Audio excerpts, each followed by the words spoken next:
Here he is.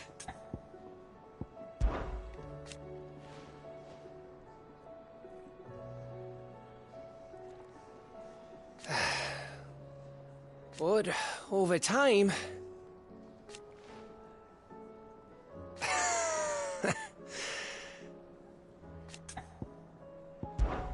Go and give that fucker one for me.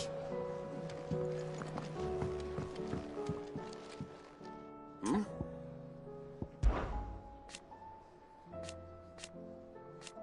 Huh.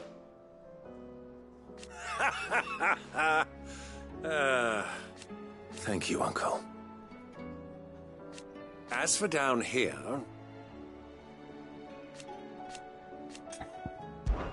Clive, my boy! Rutherford informs me that we owe you our thanks. Hadn't intended for you to get involved, but such are the times we live in, huh? I would have done the same for anyone else. You're far too modest, Clive. You'd make a terrible nobleman. But tell me, is the realm truly in as dire a state as Rutherford suggests? From what little I saw, you were right to be worried. I suppose I should have expected the worst.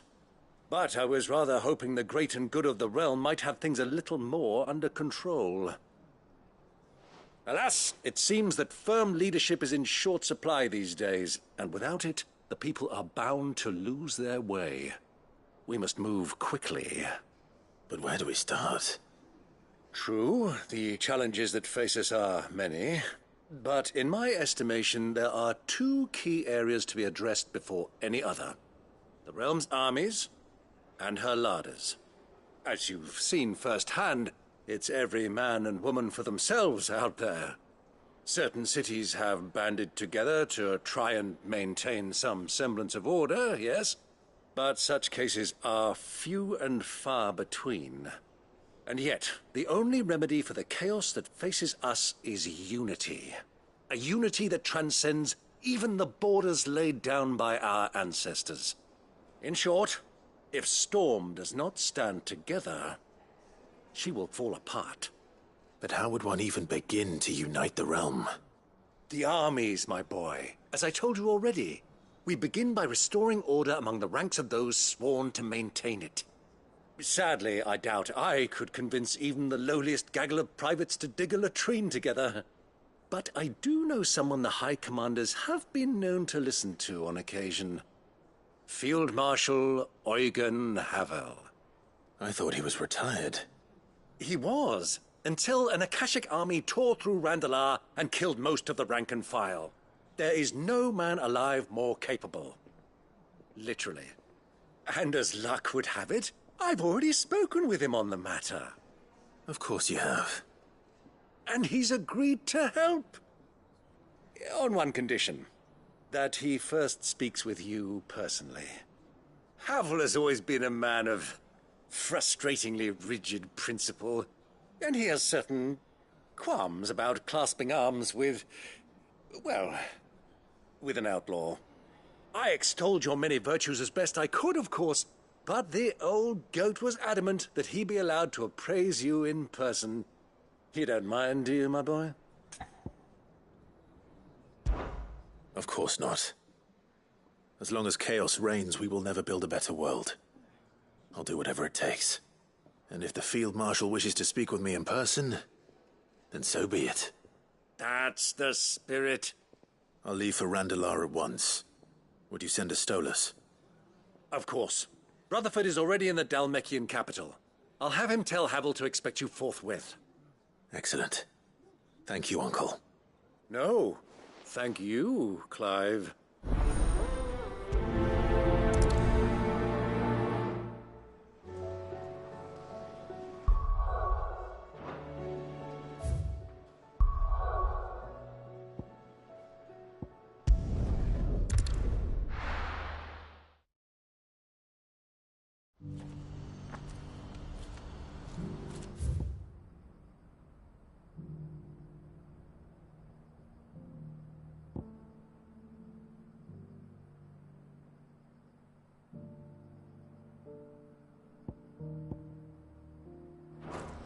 Do you see that too?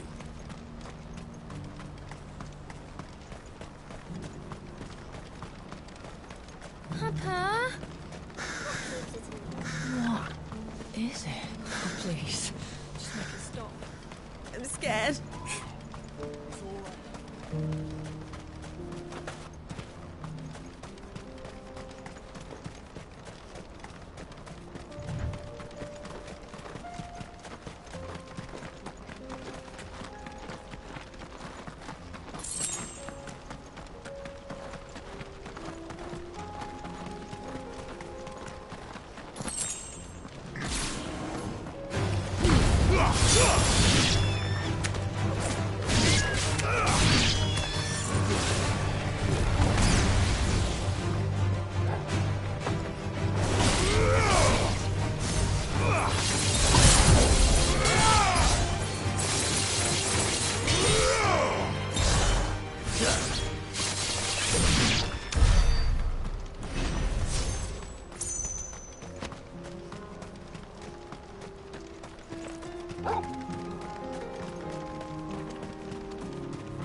Can't be Rutherford, can it?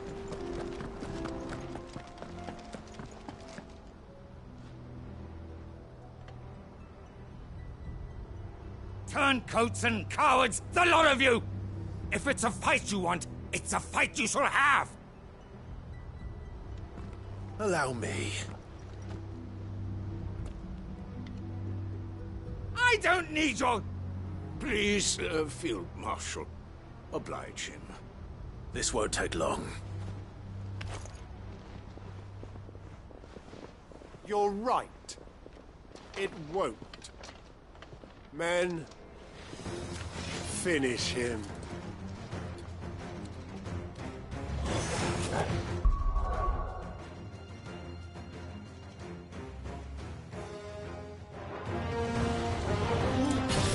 Nice try.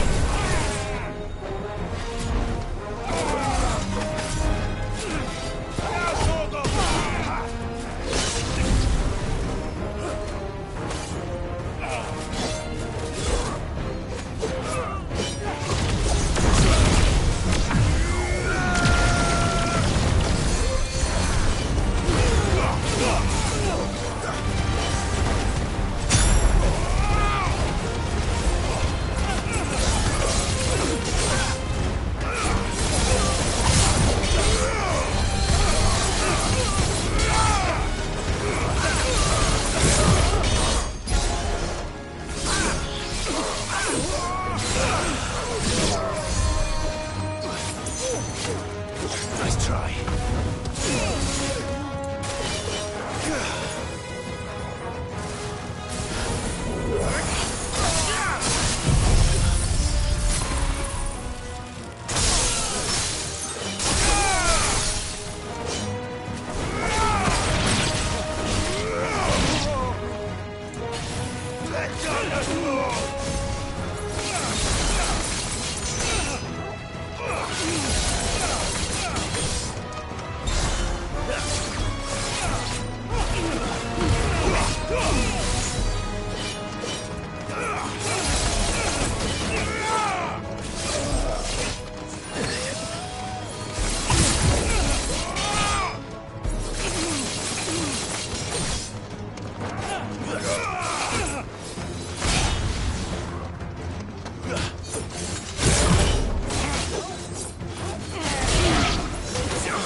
A little longer than I'd have liked.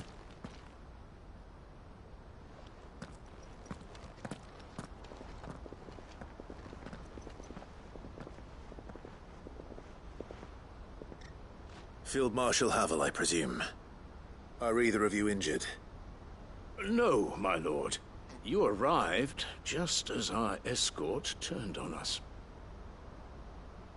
Fucking traitors. I'd heard reports of soldiers in the outlying regions abandoning the oaths they swore. But I hadn't thought the corruption had reached so close to the heart of the Republic. It's a fucking disgrace. Your interfering old bastard of an uncle tried to warn me, of course. My lord Marquis. Or is Sid the Outlaw more to your liking? Call me what you want. It doesn't change who I am, or the urgency of the message I bring. My uncle has a plan to right the realm, and he needs your help to see it through. Before I agree to anything, I'd have you answer one question. What do you stand to gain from all this? I won't deny that I might benefit from further chaos. But I seek a new beginning for all of us.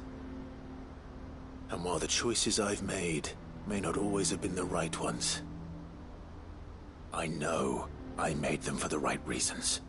For so long, so many of us have been told how we could live, how we could die, when it should have been our decision all along. Now we have a chance to put things right. But in order to take it, we must stand together. Even if it be beside those with whom we don't see eye to eye.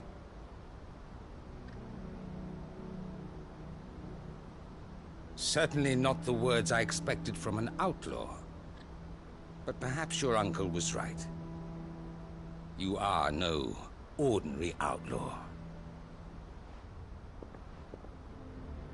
I'll never hear the end of this. All right. I'll start by ordering my most trusted guard to bring the Dhalmekian fringes under control. Next, I'll make contact with my counterparts in the Imperial Army and see if I can't convince them to try and restore order in their own territory. Thank you, Field Marshal. But they are not the only ones we will need to convince. What do you mean? I don't doubt that I can bully some sense into a few generals. But those they answer to require a different kind of persuasion. And when it comes to honeyed words, well, we will need an envoy. One who can court even the most stubborn of statesmen. You, perhaps? I'm flattered. But I'm no diplomat either. And I have other problems to attend to. What we need is a skilled arbitrator. And I may know just the person. Is that so? And would he happen to be an outlaw too? Of a different kind, perhaps. Well, beggars can't be choosers. I suppose we'll all have to find a little of the outlaw in ourselves if we're to make it through this. Very well. Send your man to me right away. I shall.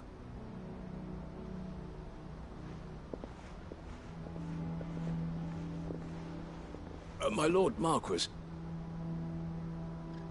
Your Lord Uncle bade me escort the Field Marshal to his manor in Port Isolde. And I will see that my associate joins you there. Very good, my lord.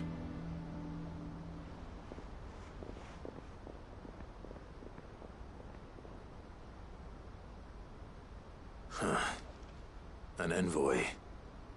I'm not sure I'm the man to talk anyone round. I can barely convince my brother to take his medicine. No. This is a job for someone with experience.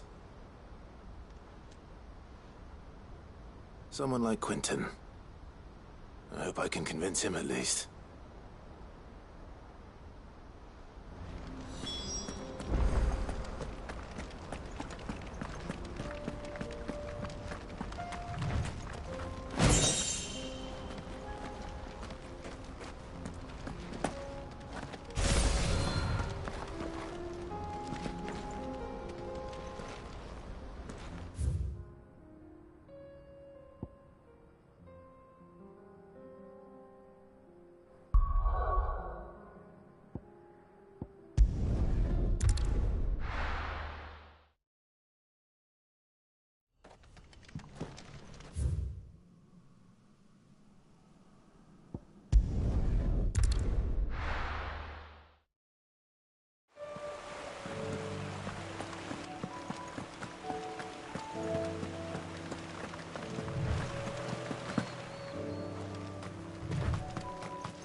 I made sure our fallen comrades were laid to rest.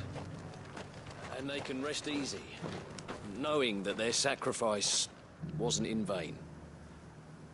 That justice was done. As for us survivors, well, we've just got to keep at it. Keep the family together. For their sakes.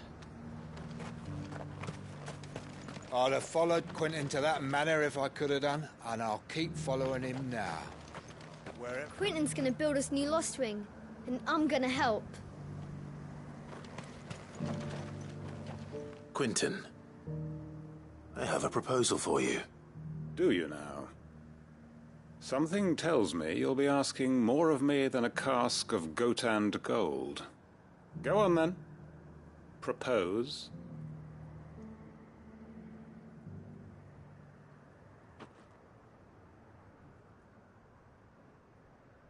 You'd have me convince the chiefs and chamberlains of the realm that they should simply swallow their pride and do the one thing that has proved impossible for thousands of years. Was there anything else? Perhaps I can fetch you a meat pie as well. I know it's a lot to ask, but I can think of none better suited to the role.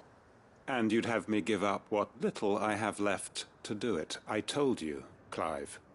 The people of Lostwing are my family, and I cannot abandon them. You'll have to find someone else. I'm sorry to hear that. So am I. And why might that be? What he's asking. How's it any different to what you've done so far? They want you to speak for those who can't speak for themselves. That's what you do best. If it's the vineyard you're worried about, we'll see that the grapes are picked and the tons filled. You know we will. It's not that. Then what is it? You said yourself we're family. Don't you trust us? You know that's not what I'm... Then what are you saying? That only we are worth saving? Why turn your back on everyone else? You convinced us we could build new lives for ourselves, and if you can do that, who's to say you couldn't convince the entire realm? A stirring argument. I fear that any rejoinder I make might fall somewhat flat by comparison. So you'll join us? Where do you need me? Field Marshal Havel will want to speak with you in person. He's currently in Port Isolde. I can arrange for a party of Cursebreakers to accompany you there. That would be very much appreciated. I hear the roads are far from safe these days. Hopefully not for long. My uncle will want to know that his plan is taking shape. Any statesmen we speak with are liable to resist our entreaties if they feel that what little power remains to them is at stake. They must be dealt with skillfully. I shall not repeat the errors of my past. Frickin' Master Quentin could argue an egg back up a hen's quim if he set his mind to it.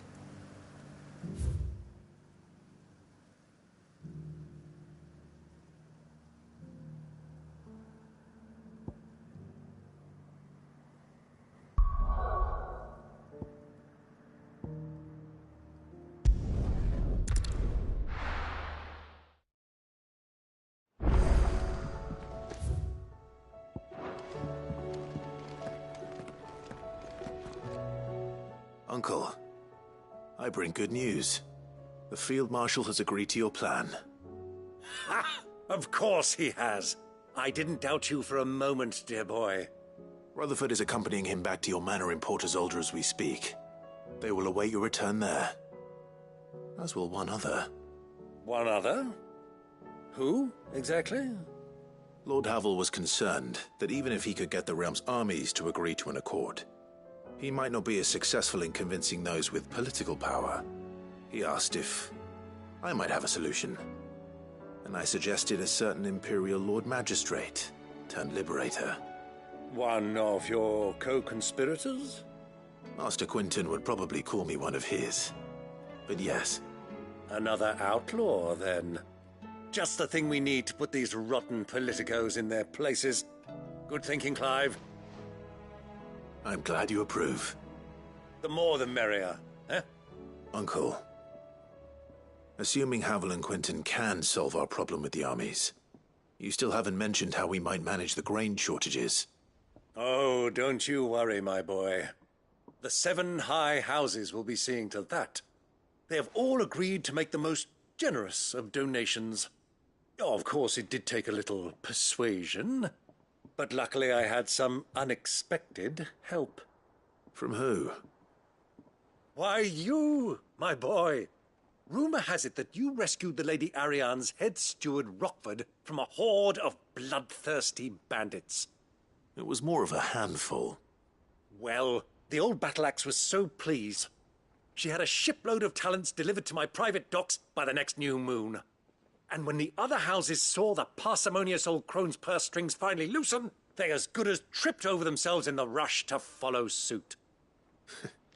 I'm happy to hear it. Now, I must be getting back to the manor.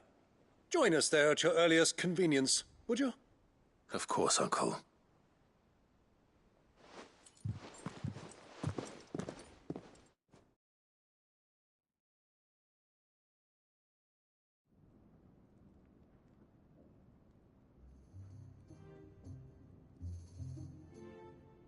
And how, pray tell, will we get that grain to the capital if the roads are still overrun with akashic? You'll find another bloody road. I only have so many men, and I'm not about to send them headlong into an ether flood. That is, unless you'd have them turn as well. Well, I'd certainly eat less. Says the man with a belly bigger than a band of curls. My soldiers actually need their rations. Without any food to keep them going, they'll be dead even before you've sent them on your fool's errand. If I may, gentlemen, perhaps I might suggest an alternative approach. Though supply routes are indeed disrupted, there is no shortage of ships. Indeed, they bob away in every bay from here to Randalar, awaiting a safe haven. Allow them to make port and fill their bellies full of grain. And once those who crowd the cities are fed, ferry the displaced back to the countryside to work the fallow fields. But I'm sure that you wish to continue your discussion. Forgive the interruption. 2 such firm friends as yourselves need no help from the likes of me. Rutherford spoke fondly of the great bond between you. Us? Friends? I can't stand the man. Clive, I'm beginning to question the quality of the company you keep. And what kind of company were you expecting him to keep? The man's a criminal. Criminal? How dare you? You are not fit to breathe the same air as this fine, upstanding young gentleman. Upstanding? He calls himself Sid the Bloody Outlaw. Once more onto the breach.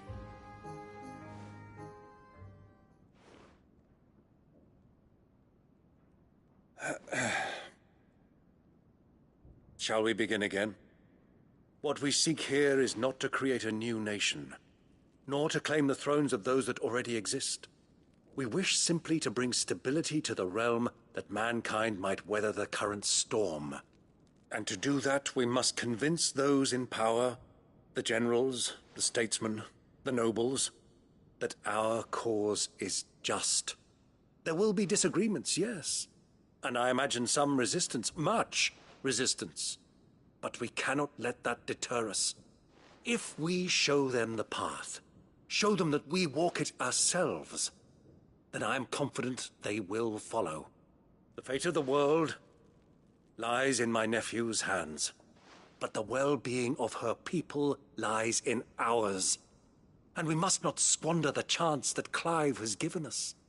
Uncle Byron, Now, with that settled, let's move on to the signing of the Accord.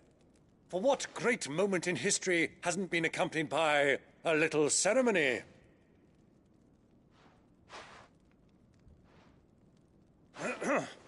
Citizens of Valisthea, I present to you the Triunity. Rutherford, Mike Will.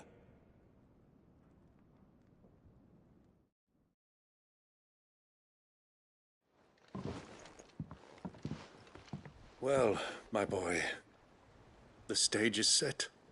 that it is. This is the role you were born for. Now I ask only that you trust in the talents of your supporting cast.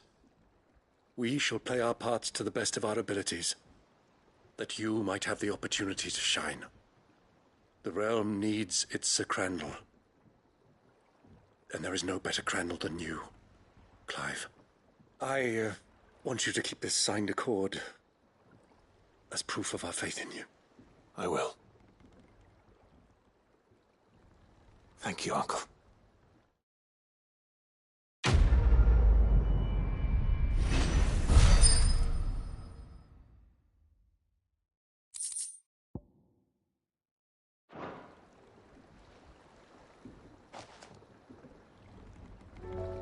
Sorry. Can't take you where you need to get to, but the Argo and me will be waiting when you get back. What do you think that thing is? It's a damn distraction.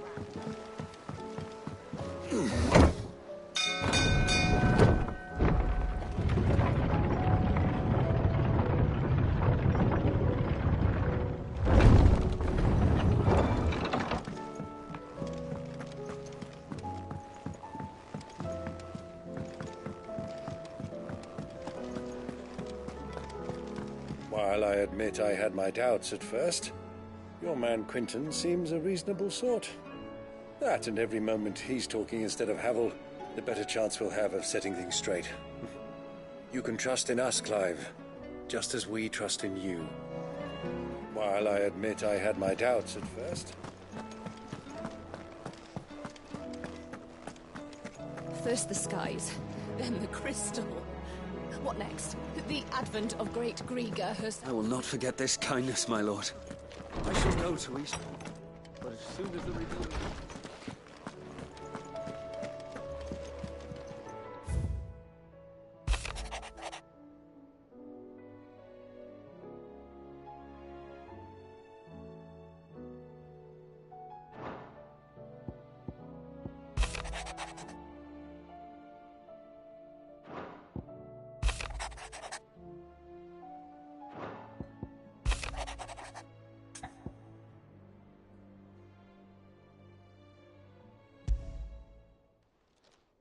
It's usually me making demands of Hippocrates.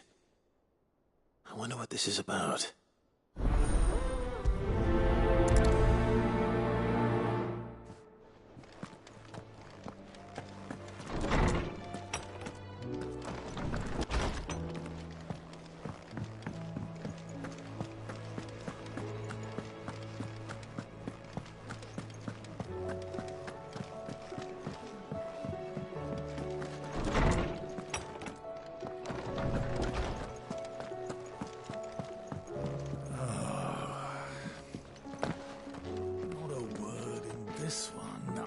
Lordsman Hippocrates, I received your note. Ah, yes. I expect you're wondering what this is all about. You spoke of making amends with Dion, but I can't imagine what for. Then I should begin by telling you that I was once his tutor. This was some years ago, of course, before I joined Cid in his hideaway. At that time, I was counted among the foremost scholars of Oriflamme, and was accordingly invited to the palace to supervise the young prince's education, all to ensure that the future emperor had a firm grounding in, well, everything an emperor should. History, religion, commerce, government. Alas, our time together was cut short when Dion left to join the Dragoons, his studies no longer being deemed necessary. I had not expected to meet with him again, least of all here. Have you spoken with him? No, I have yet to find the right moment. His Highness always seems so preoccupied, especially when alone. I would not wish to disturb his ruminations with idle words of greeting, not when I know he dwells upon the evil Ultima had him commit in the Dominion. The guilt weighs heavily on him, I know. But as you say, that was Ultima's doing. Surely you can't blame yourself. When I first met him, it was not guilt, but his people's expectations that weighed heavily upon him. And I did nothing to ease that burden. He bore it alone, until the day he could not bear it any longer. It is one of my greatest regrets that I only ever offered him my wisdom, when what he truly needed was friendship. The blame for Dion's transgressions lies not only on his shoulders, but on mine. I see. I'm ready to help you in any way that I can. Then I beg that you bring me a wild wyvern tail. Apothecaries across the ages agree that even to glimpse such a flower is to be granted inner solace. Fabulists and fraudsters all, of course. But there is oft a seed of truth to be found where even the most outlandish opinions align. Well, it can't hurt to try. Where can I find this flower? And how will I know it? You have seen cultivated wyvern tails before, I trust. The lily-white blossoms from whose roots the poisonous ink for the brand is distilled. Well, those which grow in the wild differ only in their purple hue. The harsher the environment in which they are raised, the deeper the colour. There is a waterfall in Rickmal's roost across the strait, where the flowers once grew in abundance. Whether they still survive there, I know not. But try as I might, I can find no likelier location. It's all right. I'll find you a wyvern tail one way or another. Thank you, Clive. And please, be safe.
Come on.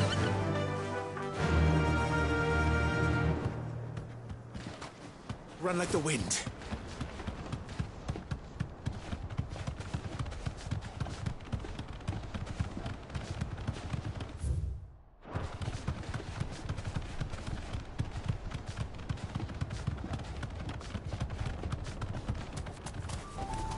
You deserve a rest.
Seems this place has been flooded twice over.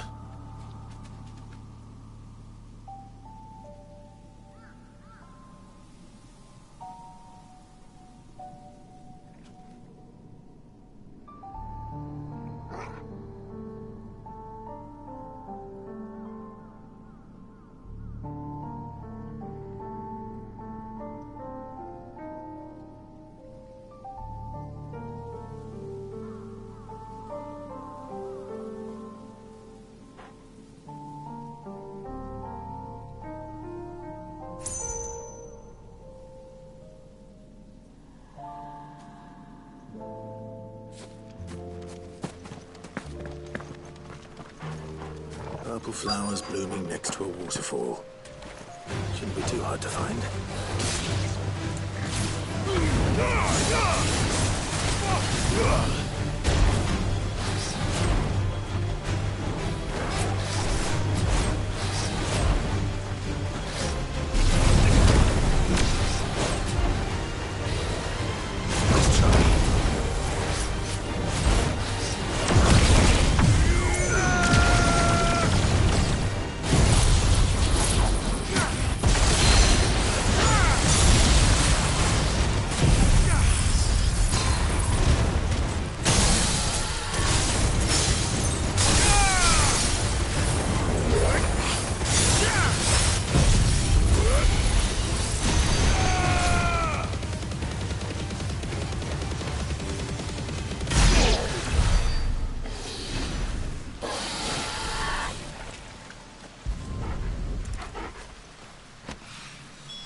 Here they are.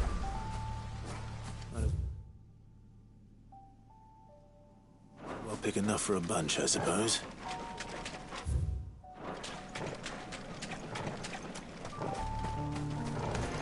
All right.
This one's awake.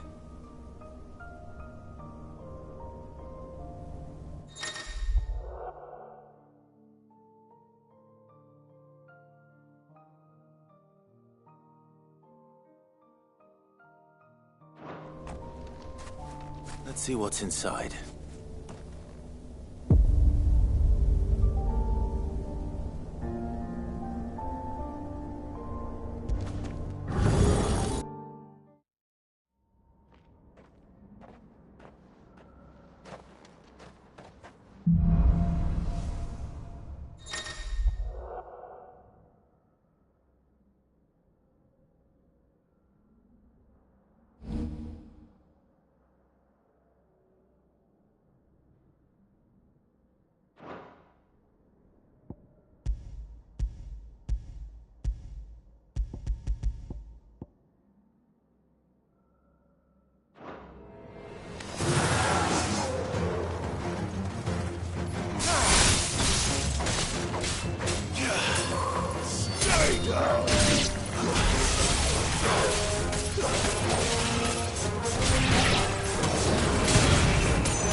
Oarsman, I found the flowers you were looking for.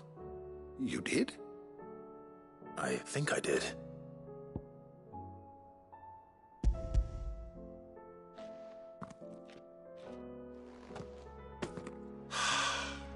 You did indeed.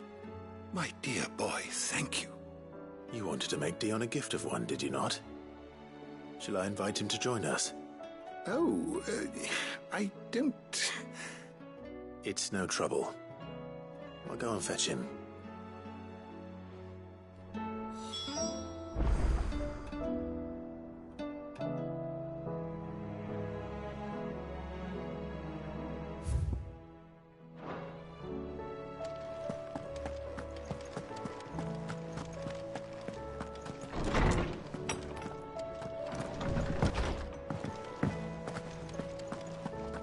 Have you heard the good news, Cid? We've received word that people have started reclaiming their homes in Rosalind. You don't know what you're talking.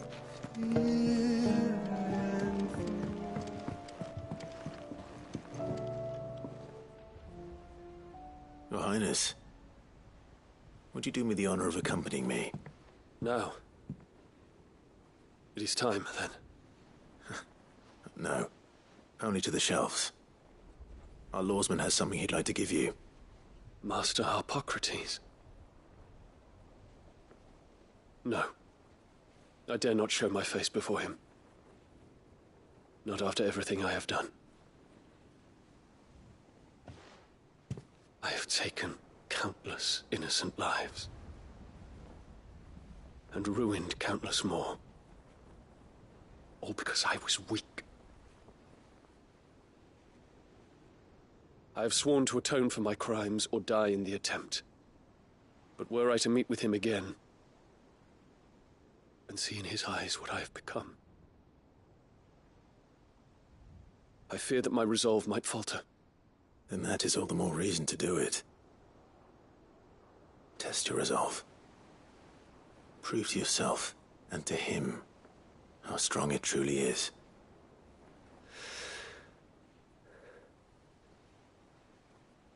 You are right. I must, at the very least, offer him my gratitude. Very well, then. Take me to him. Follow me.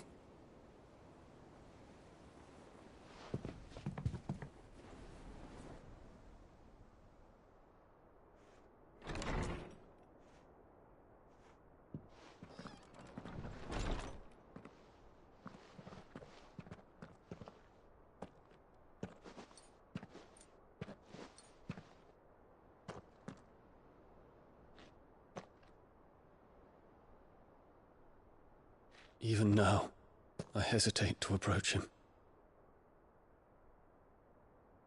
What must he think of me? You'd be surprised.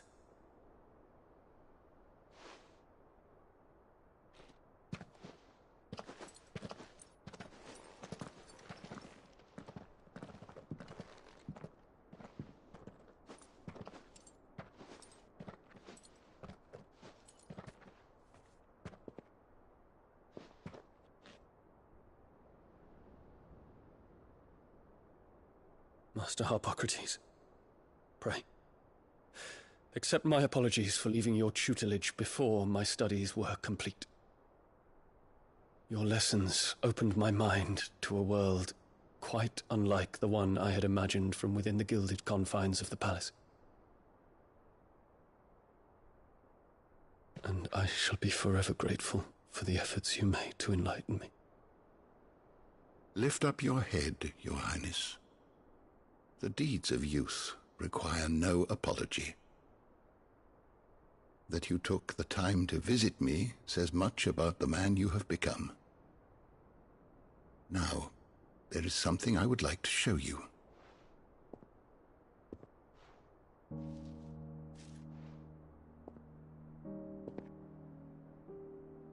Is that a wyvern tail?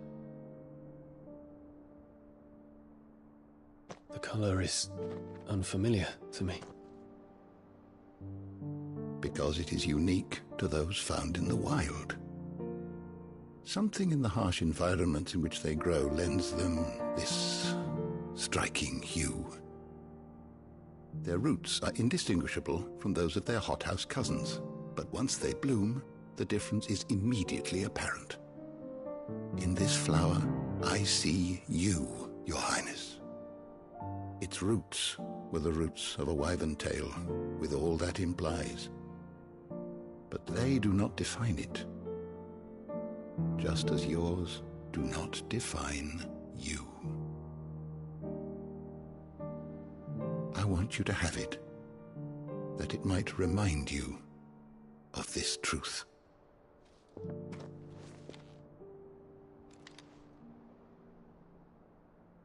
Master Harpocrates, I would ask of you a service. Keep your gift until I have fulfilled my duty to the realm, for only then shall I be deserving of it.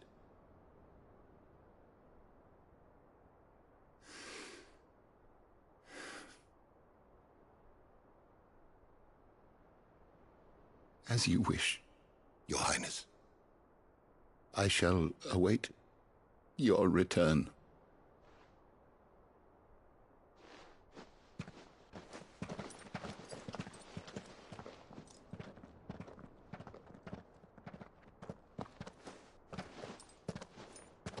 Our roots do not define us. No wonder my stepmother didn't like him. For reuniting me with memories I had thought long lost.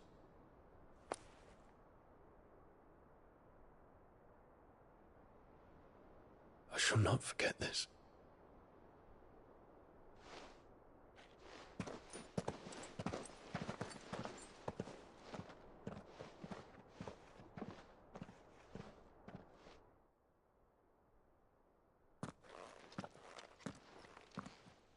Thank you, Clive. Were it not for you, I fear I might never have found the right moment to speak with him. Not to mention the wyvern tales. I shall plant their seeds, that I might not disappoint His Highness upon his return. I hope the soil in the hideaway is to their liking. Why, these flowers bloomed in the bleak, black wastes of Waloed. I'm sure Nigel's yard will suit them to a T.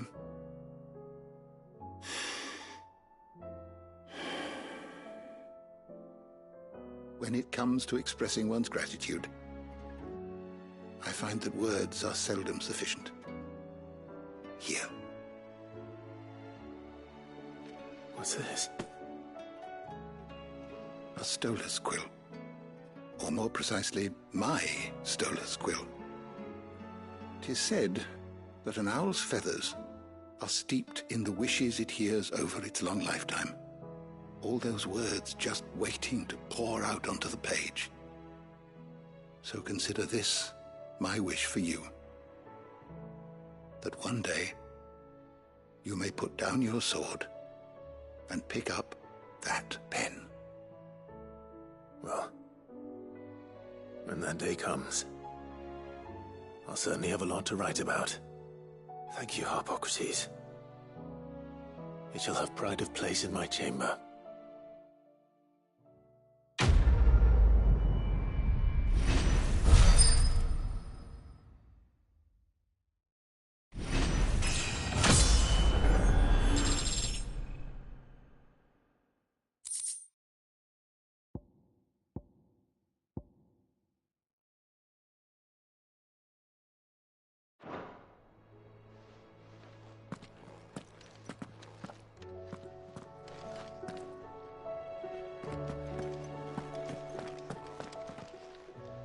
Knowledge hoarded is knowledge lost. I don't believe you've read this particular chapter before. What subject shall we consider today?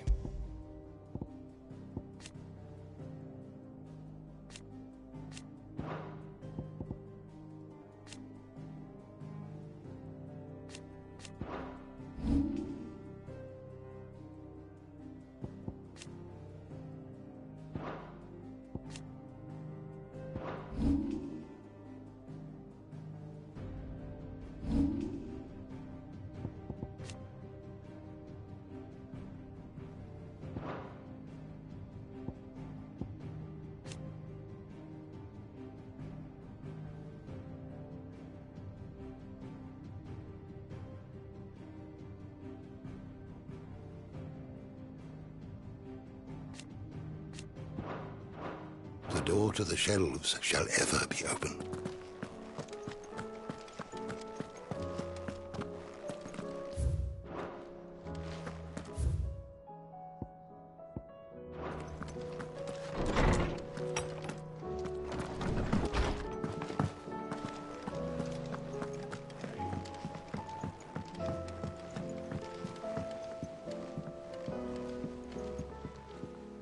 Ah, Clive. This is it then, brother. Indeed. You're wrong.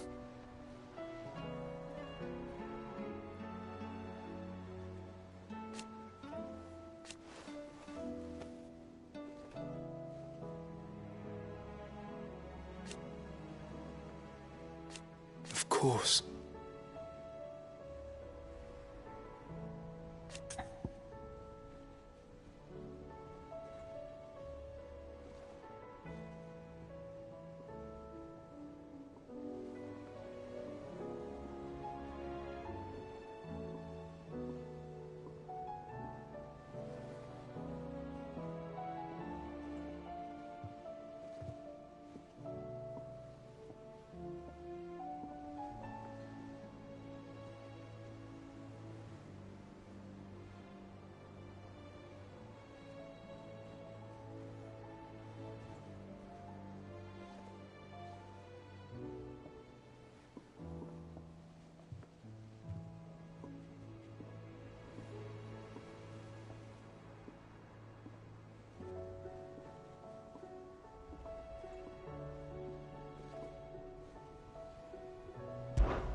Joshua, what's wrong?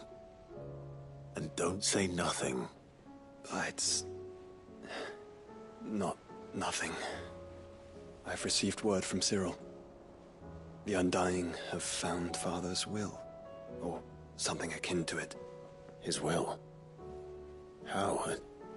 And where? In the crypt beneath Rosalith Castle. After Kupka was kind enough to drive out the Imperials, the Undying took the opportunity to recover what relics of the duchy yet remained. And in the process of doing so, they found a letter from Father. I'm surprised anything survived down there. Cyril asked that I join him in Tabor at my convenience. I have been meaning to go, but would you join me? Of course. I want to know what's in that letter as much as you do. Very well. I am ready to leave when you are.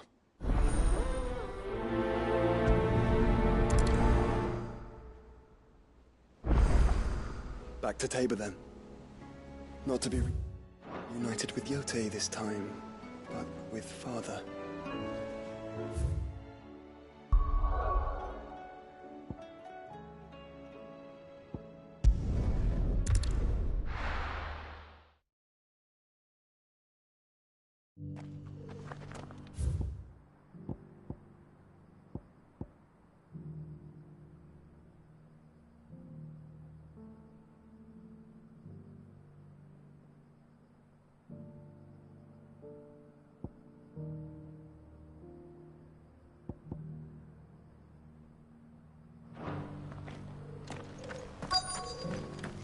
bearer of the burning quill is within, my lord.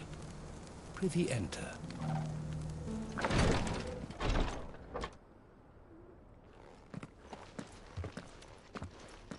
Your Grace, my lord, I trust your journey was not overly onerous.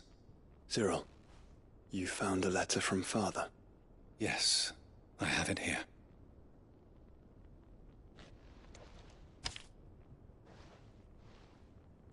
If you would do us the honor, my lord.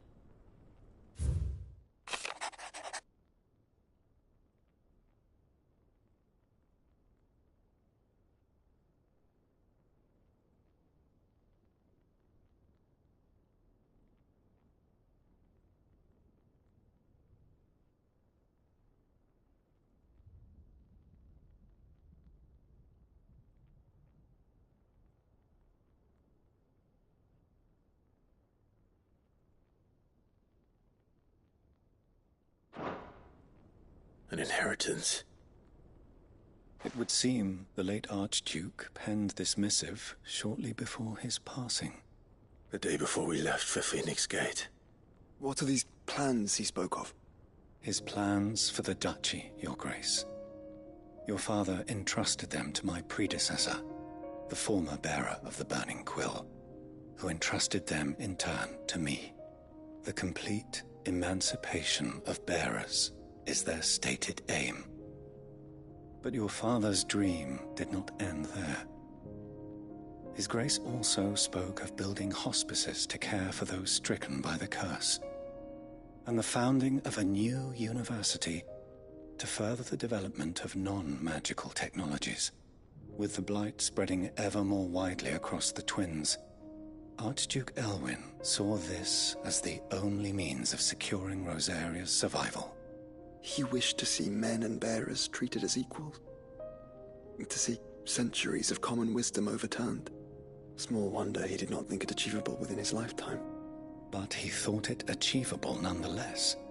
Had he not, he would never have written this message. Nor would he have entrusted his vision to his most faithful aides, those who would have stood with you, shielded you from the machinations of the less benevolent personages at court. It's a pity only they are still with us. 'Tis true that those most loyal to your father were the first to suffer the Duchess's wrath. But one at least remains, and she has come bearing gifts. What do you mean?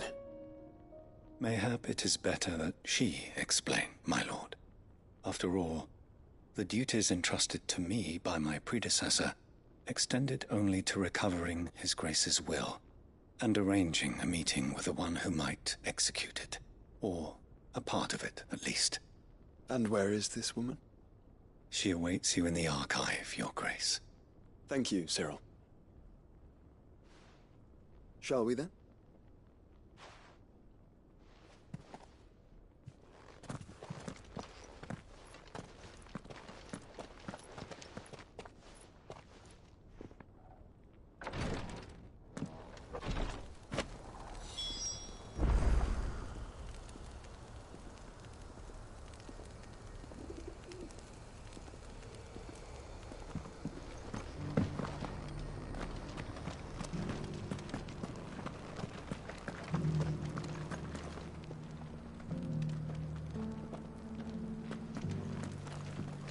This is the Required Tree, an archive where we of the Undying collect and collate our findings.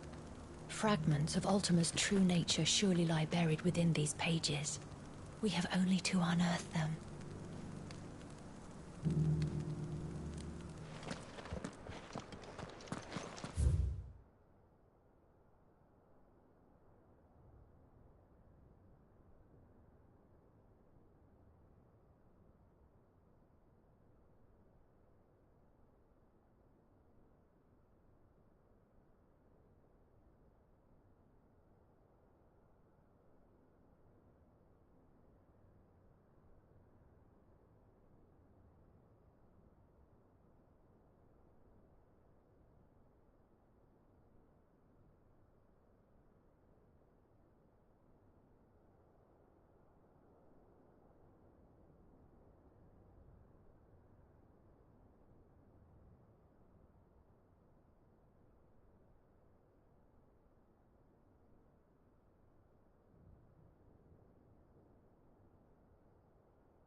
The Undying are not the only secret fellowship in this realm, you know. There are others, each working for their own ends. Why, not so very long ago, a society committed to discovering how one might cast magics without a catalyst was found to be operating throughout Valisthea. They were denounced as heretics, rooted out, and driven from our shores, never to be seen again.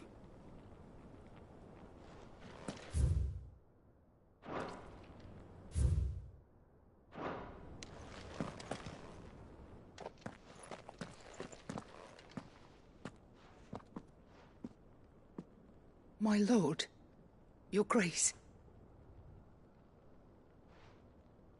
I hardly recognize you. I am Goditha, retainer of House Rosfield, loyal servant to the Phoenix and his shields. Your father, the Archduke Elwyn, entrusted me with the delivery of a gift. I only hope you can forgive my tardiness in bringing it to you. Lift up your head, Lady Goditha. You have our gratitude for your service to our house and to our father.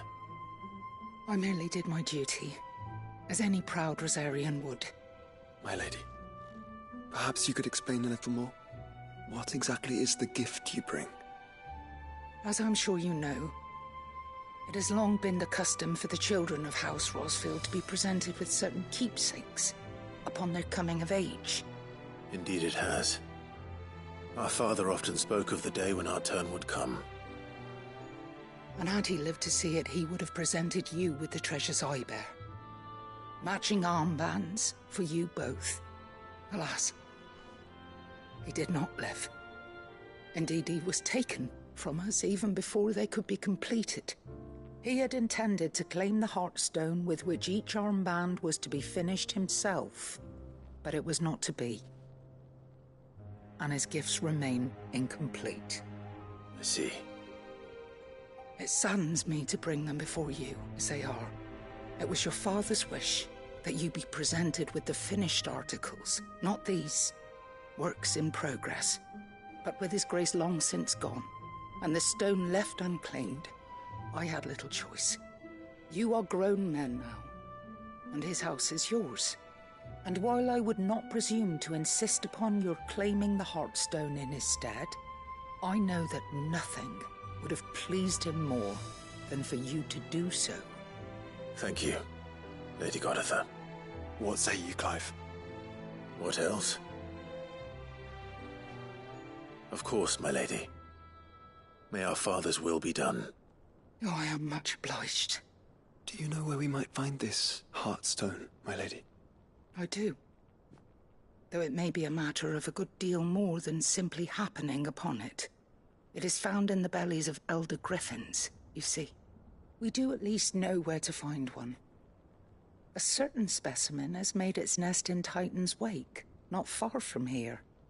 A certain specimen? You are most perceptive, Your Grace. In answer to your unspoken question, yes. In fact, this is the very same beast your father meant to slay. I have been tracking its movements since you were but a boy. Were you to slay it in his stead, as men of House Rosfield, it would surely make your father proud. What say you, Joshua? What else?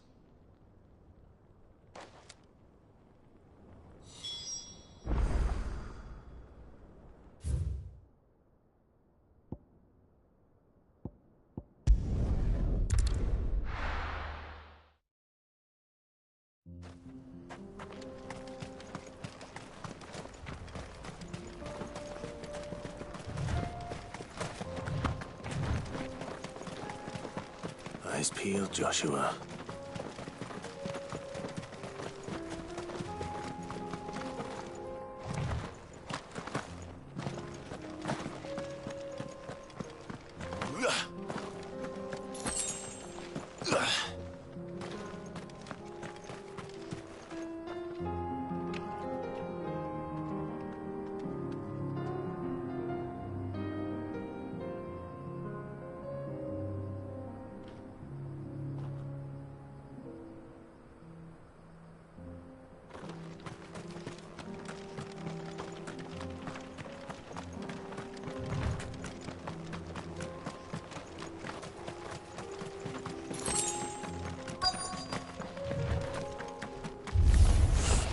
There it is.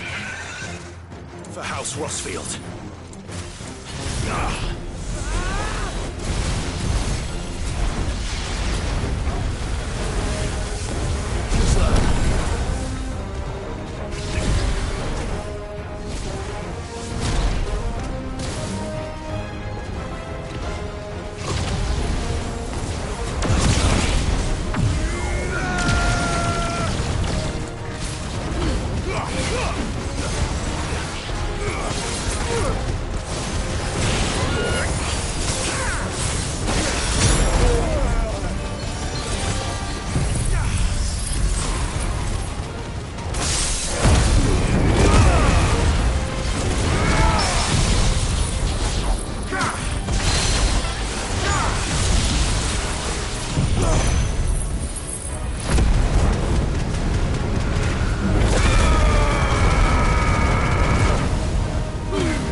Is this the Heartstone?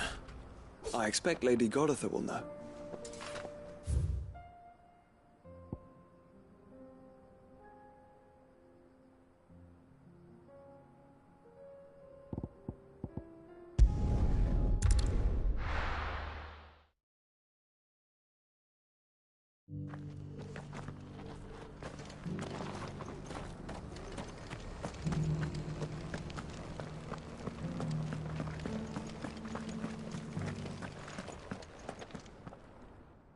Thank the Founder you were safe. The Griffin is slain then? And the Heartstone claimed.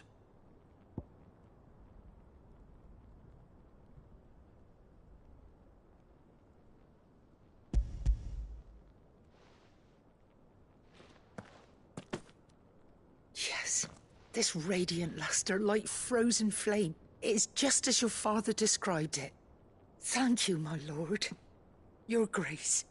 Your father would be so proud. Lady Goditha, the lapidary is ready. Thank you, Cyril. I will be with him shortly.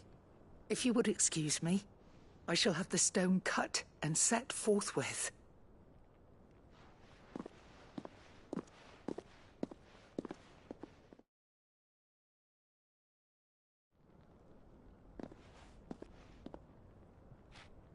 The armbands are complete. Pray, take them. They are yours, after all. Heartstone is harder and more enduring than garnet, or even ruby. It symbolizes unwavering will and devotion, and the graven vines encircling the stone represent the unbreakable bonds between you. It's a message. Father knew we had enemies both inside and outside the duchy. Enemies who would thwart his vision. Only with unwavering devotion would it ever be realized. And only if we stood together, as Phoenix and Shield, as brothers in arms. Only then might those enemies be overcome. Indeed. His Grace knew the enormity of the task he would entrust to you, his heirs. But this was more than just a message. It was a promise. That he would always be with you. Thank you, Lady Goditha, for remaining the steadfast custodian of our father's will. Forgive me, my lady, but there is something I don't quite understand. The Undying told me that after Father died, Mother claimed all of the ducal treasures for her own. Even if the armbands were incomplete, she would surely not have overlooked them. So, how were you able to keep them from her? Because I was the keeper of the vault. Though I was but a lowly servant, your father spoke to me of his intentions for the bands, of the deep love he had for both of you, and his hopes for your future. In the days before the disaster at Phoenix Gate, I discovered that the Duchess had ordered her jewelry be sent away from the castle. It was then that I knew she meant to betray us. I tried to warn your father, but it was too late. When word of the fire reached Rosalith, I knew my time was short. So I took up the armbands and I fled into the night. And thank the Founder you did. Yet my duty to your father was incomplete. Not knowing what else to do, I followed the Griffin, thinking I might claim the Heartstone on its passing. And so my pursuit continued, until Lord Cyril appeared before me. He informed me that His Grace's will had been recovered, and that his sons were alive and well. Lady Goditha, on behalf of my father and all the people of Rosaria, I thank you for your loyal service. As do I. Thank you, my lord. Your Grace, for coming back to us. For giving my service meaning.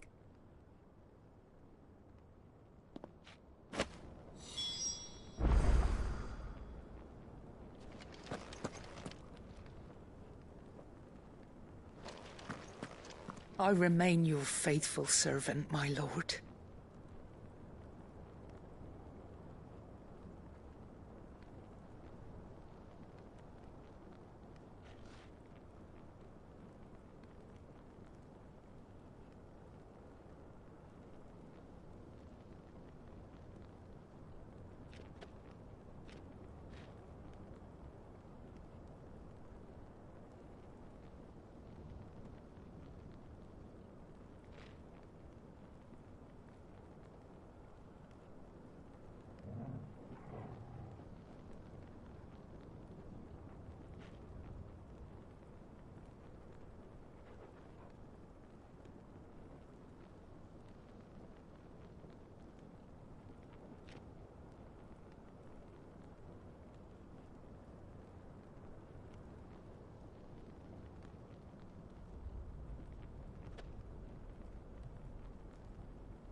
The bands suit you well. It must be gratifying to finally receive the inheritance that was denied you for so long. It is. And we thank you for the part you played, Cyril. If you would permit me to play my part a little longer, might I suggest that you make your way to your father's memorial atop Hawk's Cry Cliff? Let him see that you have received his blessing, and that his vision lives on in you. I suppose it would be churlish not to. What do you say, Clive? Shall we pay Father a visit? I think we should. I was hoping to be able to offer him my thanks before we left for Origin. Your father's helm is enshrined there. It has been since the day we recovered it from Phoenix Gate. I prithee claim it, For it too is a part of your inheritance, and I do not doubt that your father would prefer it in your hands than perched upon some lonely rock. Thank you, Cyril.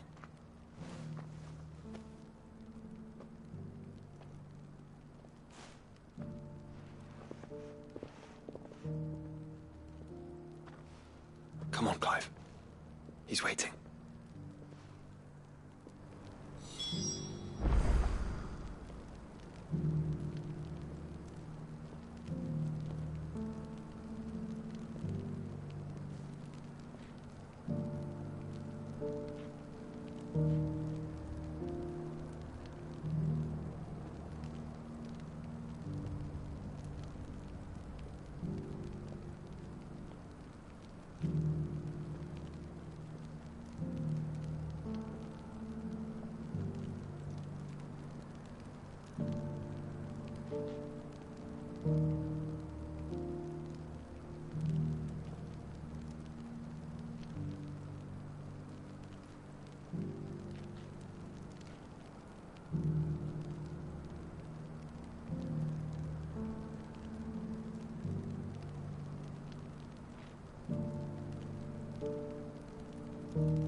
Unwavering will and an unbreakable bond. Do you really think we're strong enough? To save the world? Of course. To have overcome Father's political enemies? Of that I'm less certain. Especially knowing what we know now. What Mother was truly capable of. But perhaps these bands would have helped. Knowing he was with us would have made all the difference.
It's just back there.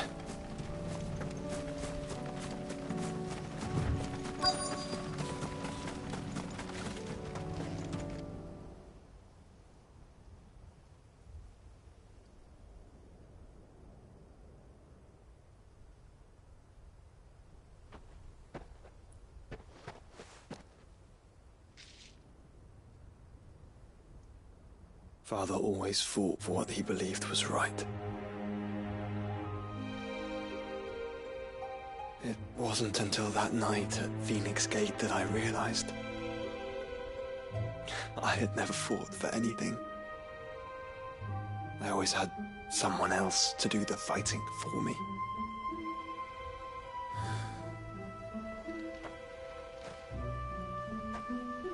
No matter how fate conspired against him, he never lost heart, never looked back, never stopped fighting.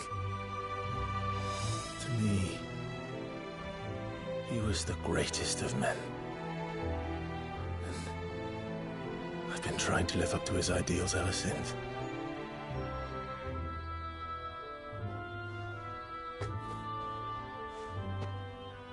We all have, Clive. We all have. And we'll keep trying. Because that's what he would have wanted. What he would have done himself. Even if it meant standing against the very gods in the heavens. I shall be borrowing this, Father, if I may. That you might watch over us as we follow in your footsteps.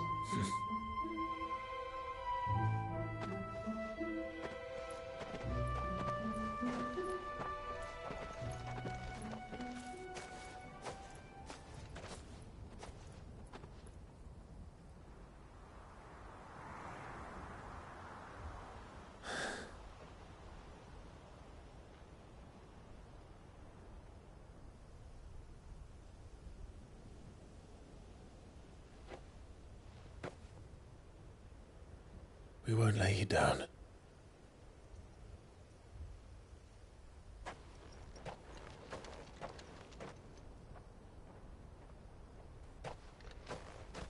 Onward, then?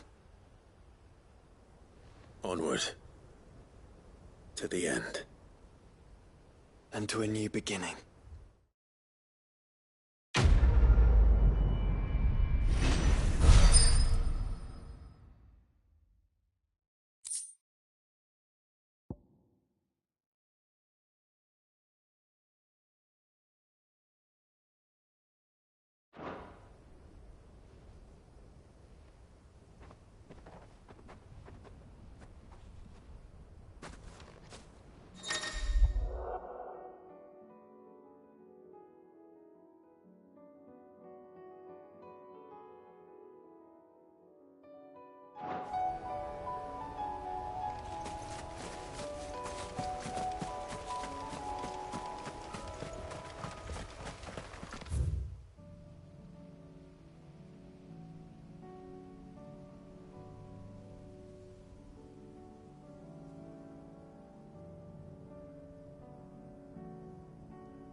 The sound of ringing still.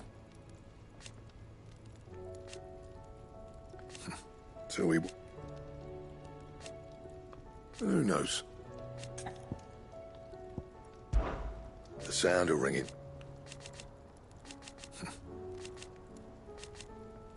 Who knows?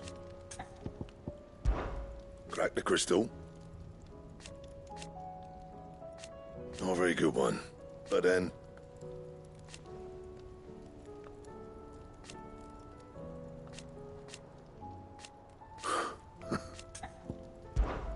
So, what'll it be?